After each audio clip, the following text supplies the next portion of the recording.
This is previous flexing tester. This flexing tester is used to check appliances with flexing from -45 to +45 degrees. Over here, this sample arrangement is given here, sample fixture is given here. You can just loosen the bolt nuts and fix the sample. Horizontally, vertically, all provisions are given. You can pass the mains cord through this Teflon piece and attach the test weight over here. Coming on this side is the motor on-off switch. This is the count. This is the RPM. You need to set the RPM around 30 or 60 as per the standard. This is the test over buzzer.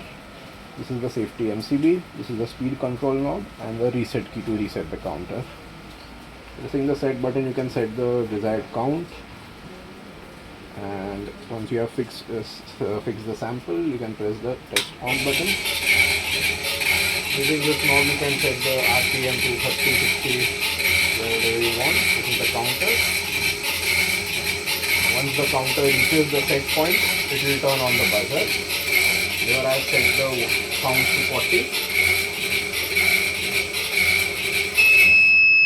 So once the buzzer is there, you can just switch off the motor switch, reset the count and do the testing.